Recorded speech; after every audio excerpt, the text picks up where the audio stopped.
ప్రభాస్ కోసం మాత్రమే కాదు, విష్ణుబాబు కోసం కూడా సినిమా చూడొచ్చు అనేలాగా పర్ఫామ్ చేశాడు విష్ణు. కన్నప్ప సినిమా బాగుంది అని చెప్పలేం. చాలా చాలా చాలా చాలా చాలా చాలా చాలా చాలాలు బాగుంది అని చెప్పాలి. మీరు చూసుకుంటే ఫస్ట్ హాఫ్ అంతా తిన్నడు క్యారెక్టర్ ఇంట్రడక్షన్లోనే సరిపోతుంది. తన లైఫ్, తన లవ్, పిల్లలు, ఫ్యామిలీ అంతవరకే ఉంటుంది. సెకండ్ హాఫ్లో ప్రభాస్ వస్తాడు. సినిమా మామూలుగా ఇలా వెళ్ళాల్సిన సినిమా ఇలా వెళ్తుంది. ప్రభాస్ రాగానే ఇలా వెళ్తుంది. Last climax 25 minutes Manchu Vishnu ఏడిపించేశాడు. లిటరల్గా ఏడుస్తారు సినిమాలో. అలా the best performance in Manchu Vishnu career. అంటే ఎలా ఉంటుందంటే మనం దాంట్లో లీనమైపోతాం. థియేటర్లో ఆ క్యారెక్టర్లో లీనమైపోయి చూస్తూనే ఉండిపోతాం. అంతకుముందు సెకండ్ హాఫ్లో వచ్చిన ప్రభాస్ని కూడా మర్చిపోతామేమో అనేలాగా ఉంటుంది మంచు విష్ణు పర్ఫార్మెన్స్.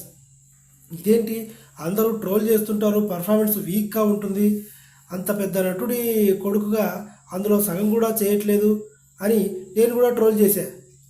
బాకాశం అన్నాను, బాకాశం పంతులు అన్నాను, ఊరికే తాడిబిరిగి పెరిగాడు అని కూడా అన్నాను. కానీ తన ప్రతిభతో అందరి నోళ్ళు మూయించాడు మంచు విష్ణు. కేవలం దీనికోసమే వీడియో చేశాను. మామూలుగా సినిమా రివ్యూ ఇచ్చాను ఆల్రెడీ, పొద్దున్నే అయిపోయింది. ఫీవర్ ఉంది నాకు, లేదంటే ఇంకోసారి కూడా సినిమా చూసేవాడిని, చూస్తాను కూడా తగ్గాక.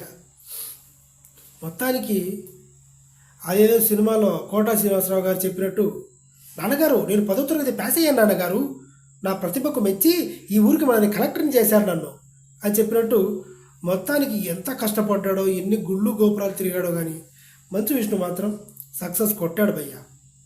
అలాగని ప్రభాసే మొత్తం సినిమాలు లేపాడు అంటే కాదు, వాళ్ళ నాన్నగారు ఉన్నారు కాబట్టి అంటే కాదు.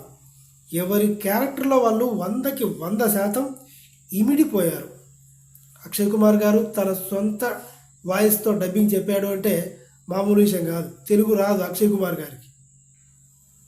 Cinema super duper deluxe hit, అదిరిపోయింది అంతే.